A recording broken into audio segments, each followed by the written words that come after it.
अब तिमीहरूलाई विराज भट्ट चाहिन्छ कि उही पुरानो धनगढीको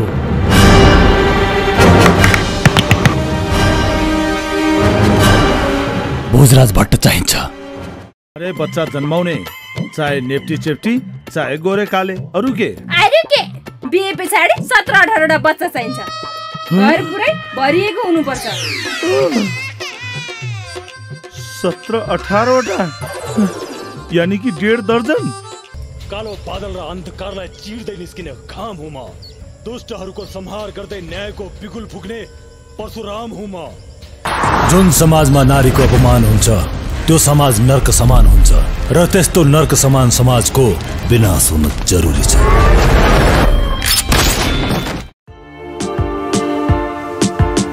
भालूसँग साँच्चैको फाइट खेलेका विराज भट्ट। तोरा जैसन हरामी के जामल खातिर अभिशाप है हम, लोहा पिघला के पानी कैदी ऐसन ताप है हम। अर्जुन नाम है हमार, तोहरा बाप के भी बाप है। हरेक मानिससँग एउटा न एउटा खुबी अनिवार्य हुन्छ। कसैले आफूमा के खुबी छ भन्ने थाहा नै नपाई जिन्दगी बिताइदिन्छन्। कसैले भने समयमै आफू भित्रको खुबीलाई पहिचान गरेर त्यसलाई नै आफ्नो जीवनको उद्देश्य बनाएकाहरू पनि छन्। त्यसको उदाहरणको लागि नेपाली चलचित्रका एक्सन नायक, भोजपुरी चलचित्रका एक्सनमा टाइगर उपमा पाएका नायक विराज भट्टलाई लिन सकिन्छ। विराज भट्टले आफूभित्र एउटा राम्रो कलाकार छ भन्ने कुरा समयमै पहिचान गरेका थिए। त्यो कलाकारलाई मर्न नदिन उनले आफूलाई निरन्तर घोटिरहे। उनले अन्य क्षेत्रमा स्थापित हुने सुनौलो अवसर हुँदाहुँदै पनि उनलाई स्थापित हुन्छु नै भन्ने कुनै पनि निश्चित नभएको क्षेत्रमा निरन्तर लागिरहे। हामीलाई नायक विराज भट्टको जीवन कथा प्रस्तुत गर्न हाम्रा धेरै नियमित दर्शकहरूले आग्रह गर्नुभएको छ। त्यसैले हामीले विराज भट्टको जीवनलाई साह्रै नजिकबाट निहाल्ने प्रयत्न गरेका छौं। कृपया यो भिडियो हेरेर तपाईहरूलाई लागेको कुनै पनि कुरा अनिवार्य कमेन्टमा लेखिदिनु हुन विनम्र अनुरोध गर्दछौं र तपाईलाई विराज भट्टको सबैभन्दा मनपर्ने चलचित्रको नाम तल कमेन्ट बक्समा लेखिदिनु हुन पनि विनम्र अनुरोध गर्दछौं।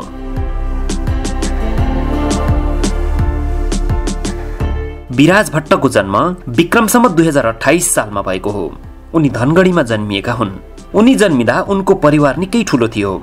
उनीहरूको परिवार डडेलधुराबाट धनगढी आएको हो। विराज भट्टको जन्म भएको बेला उनको परिवार डडेलधुराबाट पूर्ण रूपमा बसाई सरेर धनगढी आइसकेको थिएन। परिवारका आधा जति सदस्य डडेलधुरा र आधा जति सदस्य धनगढी भएर बसेका थिए। उनी धनगढीमा जन्मिएका भए तापनि उनको बाल्यकाल डडेलधुरामै बित्यो। विराज भट्टले डडेलधुराबाटै प्रारम्भिक शिक्षा पनि सुरु गरेका हुन्। 3-4 कक्षासम्म डडेलधुरामा पढेपछि 2037 सालमा उनको परिवार पूर्ण रूपले डडेलधुराबाट बसाई सरेर धनगढी झर्यो। त्यसपछि विराज भट्टले धनगढीको सरस्वती माध्यमिक विद्यालयबाट कक्षा 8 सम्म अध्ययन गरे। त्यति बेलासम्ममा उनका जेठा दाजु चेतराज भट्ट देहरादूनमा क्याम्पस पढ्न थालेका थिए। त्यसैले उनका दाजु चेतराज भट्टले भाइ विराज भट्टलाई पनि उतै लगेर गए। विराज भट्टले देहरादूनबाट नै म्याट्रिक पास गरे। त्यसपछि पनि विराज भट्ट देहरादूनमै क्याम्पस पढ्न थाले। उनले म्याट्रिक पछि स्नातकोत्तरसम्म देहरादूनको डीएपी इन्टर कलेजमा अध्ययन गरेका हुन्। विराज भट्ट सानैदेखि पढाइसँगै अतिरिक्त क्रियाकलापहरूमा पनि तगडा थिए। विराज भट्टकी आमा भन्छिन् के खेलहरू हुँदा पुरस्कार जितेर ल्याइरहन्थ्यो। उनी सानैदेखि कलाकारिता प्रति इच्छुक थिए। त्यसमा पनि उनको सपना हिरो बन्ने नै थियो। भारतका चर्चित अभिनेता मिथुन चक्रवर्तीका डाइहार्ड फ्यान विराज भट्टले क्याम्पस पढ्दादेखि नै मार्शल आर्ट्स सिक्न थालेका थिए। उनी मार्शल आर्टमा ब्ल्याक बेल्ट पनि हुन्। यति मात्रै होइन, देहरादूनमा बस्दा उनले 3 पटकसम्म मिस्टर देहरादूनको उपाधि समेत हात पारिसकेका छन्। उनी भित्र हिरो बन्ने हुटहुटी यतिसम्म थियो कि उनले देहरादूनको पढाइ सकेर नेपाल आएपछि इन्सपेक्टरमा जागिर खाने लगभग पक्का भइसकेको थियो। परिवारका सदस्यहरूले उनलाई इन्सपेक्टरमा भिड्न भने। उनी भिडे पनि। नेपाली कांग्रेसका हालका सभापति शेरबहादुर देउवाले उनको पढाइ र मार्शल आर्टको योग्यता हेरेर तिमीले जसरी पनि इन्सपेक्टर हुनुपर्छ, पुलिसमा तिमी जस्तो मान्छे चाहिएको छ भनेका थिए। उनले इन्सपेक्टरका सुरुका 2वटा परीक्षा पनि पास गरेका थिए। तर उनलाई त्यति बेला लाग्यो कि म इन्सपेक्टर भएँ भने त हिरो हुनै पाउँदिन नि। उनले तेस्रो पल्टको परीक्षामा सहभागी हुनै गएनन्। उनी पुलिस अफिसर भएनन्। उनलाई तपाईँ हिरो नहुनु भएको भए के हुनुहुन्थ्यो भनेर सोद्धा उनी भन्छन् म हिरो नभएको भए हिरो हुने थिइन।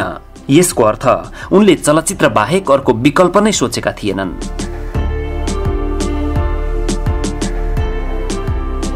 विराज भट्टका 5 दाजुभाइहरूमा चेतराज जेठा, विराज माइला, बिर्खराज साइला, कैलाश काइला र कृष्ण कान्छा हुन्।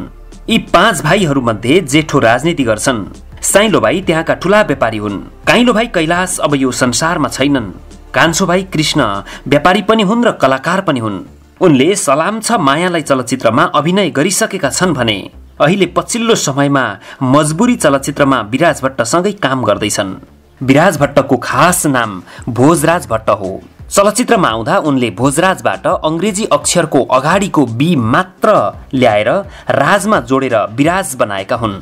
उनलाई सानोमा सबैले काले भनेर बोलाउँथे। तपाईको उपनाम के हो भनेर सोद्धा उनी निर्धक्क भन्छन् काले। चलचित्रमा उनको एउटा डायलग चर्चित छ, धनगढीको भोजराज चाहियो कि चलचित्रको विराज। त्यो पर्दाको हिरो ठिक छ, सुपरस्टार छ, विराज भट्टै ठिक छ, त्यो धनगढीको भोजराज भट्ट ठिक छैन। आया विराजै ठिक छ, विराज। विक्रम सम्वत 2052 सालमा देहरादूनबाट नेपाल फर्केपछि उनी हिरो बन्नका लागि काठमाडौँ गए। काठमाडौँमा हिरो बन्न भने जस्तो सजिलो थिएन। उनलाई तत्काल कसैले पनि चलचित्रमा लिने आँट गरेनन्। उनी काठमाडौँमा हिरो बन्ने दौडमा निकै ठाउँ पुगे। उनलाई लागेको थियो कुनै पनि चलचित्रमा मौका पाइहालियो भने त्यति बेला अलमल्लमा पर्नु नपरोस्। त्यसैले उनले अभिनय नृत्य पनि सिक्न थाले। उनले राजश्री डान्स सेन्टरमा राजु शाहसँग नृत्य पनि सिक्न थाले। राजश्री डान्स सेन्टरमा दिलीप रायमाझी, रमेश उप्रेती, सुशील छेत्री र विराज भट्ट सँगै नृत्य सिक्थे।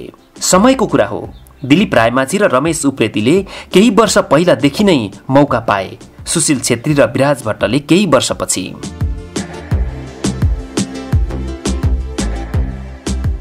नेपाली चलचित्रमा गोपाल भुटानीले विक्रम सम्वत 2029 सालदेखि नै द्वन्द्वलाई स्थापित गराइसकेका थिए। शिव श्रेष्ठ, भुवन केसी, राजेश हमालले आफ्नै शैलीमा द्वन्द्वलाई चलचित्रमा अगाडि बढाए। विदेशी चलचित्रहरूमा द्वन्द्व फरक शैलीमा प्रस्तुत भइसक्दा पनि नेपाली चलचित्रहरूको द्वन्द्वले नयाँ शैली नलिरहेका बेला पिञ्जडा चलचित्र मार्फत निखिल उप्रेतीले नेपाली चलचित्रका दर्शकलाई फरक खालको फाइटको स्वाद चखाउँदै नेपाली चलचित्रमा द्वन्द्वलाई नयाँ धारतिर परिवर्तन गरेका थिए। साहसी हिरोको रूपमा स्थापित भएका निखिल उप्रेतीको द्वन्द्वकै धारलाई समातेर उदाएका विराज भट्टले अझ फरक स्वादका द्वन्द्वका दृश्यहरू नेपाली चलचित्रलाई दिए। त्यति बेला धेरै चलचित्रका समीक्षकहरूले निखिल उप्रेतीकै शैली भएका अभिनेताको रूपमा चित्रित गरेपछि त्यो कुरा विराज भट्टलाई मन परेन। हुन पनि निखिल उप्रेती भन्दा विराज भट्टमा केही फरकपन पक्कै पनि थियो, किनकि विराज भट्टको शारीरिक सुगठन नै त्यसको एउटा प्रमाण हो। विराज भट्टले अभिनय गरेको पहिलो चलचित्र खुकुरी हो। उक्त चलचित्र विक्रम सम्वत 2058 कार्तिक 12 गतेबाट हलहरूमा लागेको थियो। खुकुरी चलचित्र किशोर सुब्बाले लेखेका थिए भने निर्देशक पनि किशोर सुब्बाले नै गरेका थिए। खुकुरी चलचित्र पछि पनि उनले अरू 2-3 वटा चलचित्रहरूमा काम गरे, तर सबै चलचित्रमा अलिकति भूमिकामा। ती कुनै पनि चलचित्रमा उनले चाहे जस्तो भूमिका नै पाएनन्। त्यसपछि उनी सानातिना भूमिकामा काम गर्नुभन्दा बरु पर्खेर भए पनि अलि राम्रो भूमिकामा काम गर्ने निधोमा पुगे। निर्माताहरूले उनलाई विश्वास नै गरेनन्। बल्ल बल्ल शोभित बस्नेतसँग कुरा भयो, तर त्यो पनि शर्तमा। शर्त थियो विराज भट्टले 5 लाख लगानी गर्नुपर्ने। चलचित्रको नाम थियो अग्निपथ। विराज भट्टका दाजु चेतराज भट्ट भन्छन्, अग्निपथ चलचित्रमा हामीले ऋणपान गरेर 5 लाख रुपैयाँ लगानी गरेका थियौं। विराज भट्टलाई हिरो बनाउनमा उनका साइला भाइ बिर्खराज भट्टको साह्रै ठूलो हात रहेको छ। विराज भट्ट स्थापित नभइन्जेलसम्म उनले विराज भट्टलाई विभिन्न आर्थिक सहयोगहरू समेत गरेका छन्। यसरी परिवारका सबै सदस्यहरूको जोड बलबाट उनले अग्निपथ चलचित्रमा आफ्नो कला देखाउन पाए। विराज भट्टले पहिलो पटक अभिनय गरेको चलचित्र खुकुरी भए पनि उनले हिरोको रूपमा पूरा भूमिका गर्न पाएको चलचित्र भने अग्निपथ हो। अग्निपथ चलचित्रले उनलाई नेपाली चलचित्रका दर्शकहरू माझमा परिचय गरायो। चलचित्र राम्रो चल्यो। विराज भट्टले मुख्य भूमिकामा काम गर्नुभन्दा पहिला खुकुरी चलचित्रदेखि सुरु गरेको चलचित्र अभिनयको यात्रा हिम्मत चलचित्रसम्म आइपुग्दा उनी स्थापित भइसकेका थिए। सम्झनामा पाउजू, राजु राजाराम, दुर्गा, मैदान, जीवनदाता, हामी ट्याक्सी ड्राइभर, दादागिरी, खलनायक आदि उनले काम गरेका सफल चलचित्रहरू हुन्। त्यसैगरी विराज भट्टले 2005 मा थारू चलचित्र अभागन सुहागनमा समेत काम गरेका छन्। चलचित्र हिम्मतसम्म आइपुग्दा विराज भट्ट एक्सनका स्टार बनिसकेका थिए।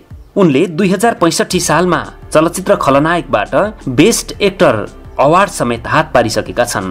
त्यसपछि भने विराज भट्ट दर्शकहरूको नजरमा यसरी पर्न थाले कि हरेक चलचित्रमा दर्शकहरूले विराज भट्टलाई नै खोज्न थाले। उनी एकपछि अर्को चलचित्रमा लगातार देखिन थाले। उनले 2005 मा र 2012 मा सबैभन्दा धेरै नेपाली चलचित्रहरूमा काम गरेका छन्। 2012 मा त एकै सालमा उनका 7 वटा चलचित्र सार्वजनिक भएका थिए। नेपाली अभिनेताहरू मध्ये सबैभन्दा महँगा अभिनेता मानिएका विराज भट्टलाई नेपाली चलचित्रमा स्टार भइरहेकै बेला भोजपुरी चलचित्रहरूबाट पनि अफर आउन थाल्यो। उनी नेपाली चलचित्रमा निकै व्यस्त थिए। त्यसै बेला भोजपुरी चलचित्रका निकै चलेका निर्देशक निर्माता रमाकान्त प्रसाद उनलाई भेट्न काठमाडौँ आइपुगे। रमाकान्त प्रसादले लागल रहा है राजाजी नामक भोजपुरी चलचित्र बनाउन लागिरहेका थिए। त्यस चलचित्रका लागि उनलाई एकजना स्टार चाहिएको थियो। त्यसमा उनी विराज भट्टलाई खेलाउन चाहन्थे। उनीहरूको कुरा मिल्यो। चलचित्र बन्यो। सन् 2008 मे 16 तारिखमा उक्त चलचित्र रिलिज पनि भयो। उक्त चलचित्र चलेन मात्र सुपर हिट भयो। उक्त भोजपुरी चलचित्र खेलेर फेरि नेपाली चलचित्रमै व्यस्त रहेका बेला विराज भट्टलाई फेरि उनै रमाकान्त प्रसादले अर्को चलचित्रको लागि प्रस्ताव गरे। बिस्तारै विराज भट्ट भोजपुरी चलचित्रतिर व्यस्त हुन थाले। सन् 2012 मा मृगतृष्णा चलचित्र अभिनय गरिसकेपछि भने उनले पुरै आफ्नो समय भोजपुरी चलचित्रलाई नै दिन थाले। उनले 2013 देखि 2016 सम्म लगातार भोजपुरी चलचित्रहरूमा काम गरे। उनले भोजपुरी चलचित्रमा एक्सन नायकको रूपमा आफूलाई स्थापित गरे। उनी भोजपुरी चलचित्रका करोडौं दर्शकहरूका आँखामा तारा भए। उनलाई भोजपुरी चलचित्रका दर्शकहरूले विराज भट्टबाट टाइगर विराज भन्न थाले।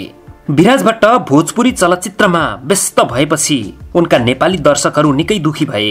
उनलाई नेपाली चलचित्रमा काम गर्न उनका फ्यानहरूले अनुरोध गर्न थाले। उनले नेपाली दर्शकका लागि एक्सन चलचित्र परशुराममा कमब्याक गरे। यसले गर्दा उनका नेपाली चलचित्रका फ्यानहरू निकै उत्साहित पनि भए। परशुराम सकेर विराज भट्ट फेरि पनि भोजपुरी चलचित्रमै व्यस्त भए। त्यसै बीचमा 2019 मा उनले आफ्नै निर्माण र निर्देशनमा नेपाली चलचित्र साङ्लो बनाए। पूर्व मिस नेपाल निकिता चाण्डकलाई हिरोइनको भूमिकामा राखेर उनी आफैले एक्सन हिरोको रूपमा काम गरे। उक्त चलचित्रले उनका फ्यानहरूलाई केही राहत प्रदान गरे पनि उनलाई उनका फ्यानहरूले साङ्लो 2 बनाउन आग्रह गरिरहेका छन्। साङ्लो चलचित्रले राम्रो व्यापार गरेसँगै सुपरहिट साबित भयो। अब भने उनी निर्माता र निर्देशक दुवैमा सफल साबित भएका छन्।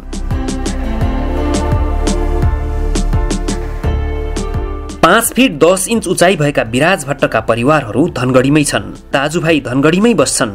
उनले भने भक्तपुरमा घर किनेका छन्। प्रेम विवाह गरेका विराज भट्टकी श्रीमती सरस्वती भट्ट, छोराहरू समीर भट्ट र सनीर भट्ट भक्तपुरको सोही घरमा बस्छन्। चलचित्रमा आउनुभन्दा पहिला विराज भट्ट प्रहरी इन्सपेक्टरका लागि भिडेका थिए। उनले शारीरिक प्रतिस्पर्धाका 2 वटा परीक्षाहरू पास पनि गरिसकेका थिए। तर उनी लिखित परीक्षा दिनका लागि गएनन्। उनलाई किन लिखित परीक्षा नदिनु भएको भनेर सोध्दा उनी सजिलै उत्तर दिन्छन्, म इन्सपेक्टर भएको भए हिरो हुने थिइन। एउटै मान्छेले सबै थोक काम गर्न सक्दैन। धेरै समाचारहरूमा विराज भट्ट नेपाली चलचित्र उद्योगमा आउनुभन्दा पहिला डन थिए भन्ने समाचारहरू आएका थिए र अझै पनि पढ्न पाइन्छ। यस बारेमा सोध्दा उनका दाजु चेतराज भन्छन्, विराज भट्ट त्यस्तो खराब मान्छे नै होइन। ऊ आफू नराम्रो पटक्कै नगर्ने तर नराम्रो भइरहेको चाहिँ हेरेर नबस्ने स्वभावको थियो। धनगढीमा 1-2 वटा त्यस्ता घटनाहरू पनि भएका थिए। तर ती घटनाहरूमा कतै पनि विराज भट्टको गल्ती थिएन। उनका दाजु अझै थप्छन्, वास्तविक जीवनमा पनि ठ्याक्कै हिरोकै स्वभावको मान्छे हो विराज भट्ट। विराज भट्ट भन्छन्, गलत काम भइरहेको छ भन्ने जान्दा जान्दै चाहिँ चुप लागेर बस्न सक्दिन। मलाई अलि चाँडै रिस उठ्छ।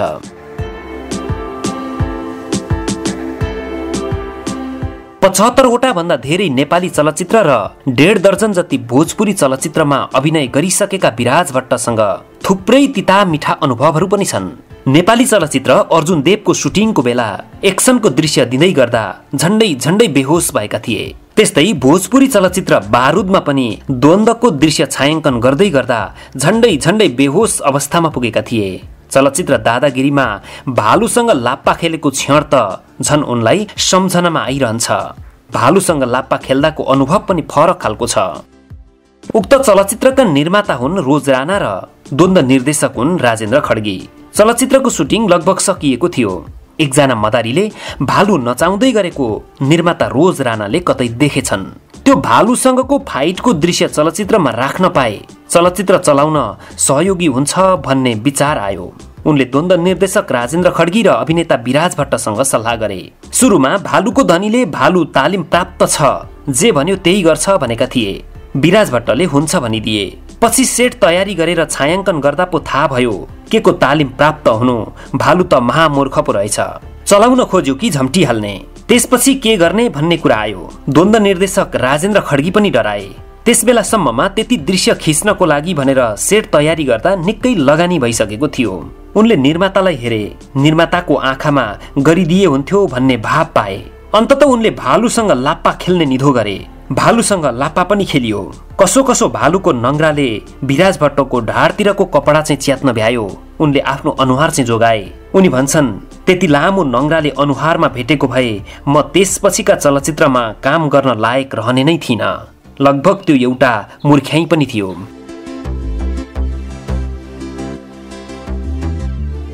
चलचित्र क्षेत्रमा आउनुभन्दा पहिले नै टेली चलचित्रमा अभिनय गरिसकेका विराज भट्टले पहिलोचोटि ठूलो पर्दाको चलचित्र खुकुरीका लागि सर्ट दिँदा आफू अत्यन्तै हौसिएको र इमोसनल भएको अनुभव सुनाउँछन्।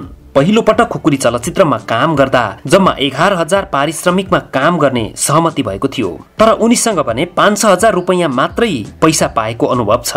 उनलाई तपाईले कति कमाउनु भयो भनेर सोद्धा उनी भन्छन्, मैले जीवनभर गरेको कमाई भनेकै दर्शकहरूको माया हो। उनलाई के पुरस्कार प्राप्त गर्नुभयो भनेर प्रश्न गर्दा करोडौं दर्शकहरूले दिनुभएको मायासँग अरू कुन अवार्डलाई तुलना गर्न सकिन्छ र भनेर जवाफ दिन्छन्। जीवनमा सम्झनै पर्ने त्यस्तो साथी खासै नभएका विराज भट्ट आफ्नो जीवनबाट सधैँका लागि टाढिएको भाइलाई सम्झिएर भने कहिलेकाहीँ भावुक हुन्छन्। मेरो भाइ कैलाश भट्ट भाइ मात्रै थिएन, मेरो सबैभन्दा मिल्ने साथी पनि थियो, तर ऊ अब यो संसारमा छैन। उनी गम्भीर हुन्छन्। नेपाली चलचित्रमा एक्सन चलचित्रको समय सकिएर बिना एक्सनका लभ स्टोरी चलचित्र र त्यसपछि कमेडी बेसका चलचित्रले राम्रो बजार लिइरहेको बेला उनी भन्छन्, नेपाली दर्शकहरूलाई एकै खालका चलचित्रहरूले मोनोटोनस बनाइसकेको छ। अब फरक र परिष्कृत एक्सन चलचित्रहरू नेपाली चलचित्रका दर्शकहरूलाई चाहिएको छ र त्यसका लागि आफूले सकेको काम गर्ने उनको भनाइ छ। एक्सन र नृत्यमा खासै समस्या नरहे पनि रोमान्टिक दृश्य दिन बहुत गाह्रो लाग्ने विराज भट्टलाई तपाईले नेपाली चलचित्रलाई चटक्कै छाडेर भोजपुरी चलचित्रमा जाँदा तपाईका नेपाली फ्यानहरूलाई मार परेन भनेर प्रश्न गर्दा उनी भन्छन्, मार परेको छैन। एउटा नेपाली कलाकारले फरक भाषाका चलचित्रहरूमा स्थापित हुँदा सबै नेपालीलाई गौरवको विषय हुन्छ। धेरै नेपालीले भोजपुरी राम्रो बुझ्नु पनि हुन्छ। उहाँहरूले मलाई त्यता पनि हेरिरहनु भएको छ। त्यसमा पनि म बेला बेला नेपाली चलचित्र ल्याइरहेको छु र अब पनि ल्याइरहनेछु। नेपाली चलचित्रमा विराज भट्ट एक्सन नायकको रूपमा जति सफल छन्, निर्माण र निर्देशनमा पनि त्यति नै सफल बन्दै जाउन् हाम्रो शुभकामना।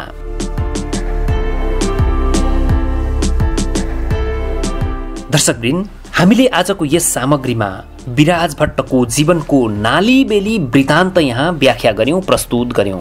हामीलाई हाम्रा थुप्रै नियमित दर्शकहरूले विराज भट्टको जीवन कथा प्रस्तुत गर्न भनिरहनु भएको थियो।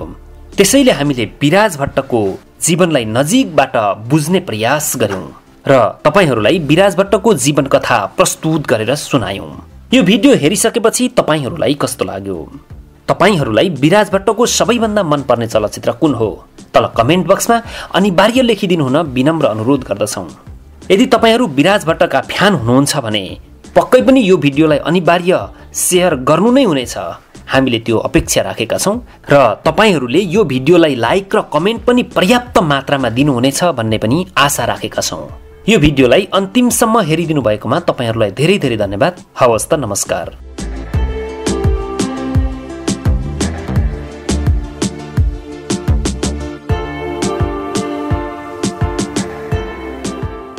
शब्दहरूको जादुमा मनोरञ्जनको सङ्गम थलैचा इन्टरटेनमेन्ट।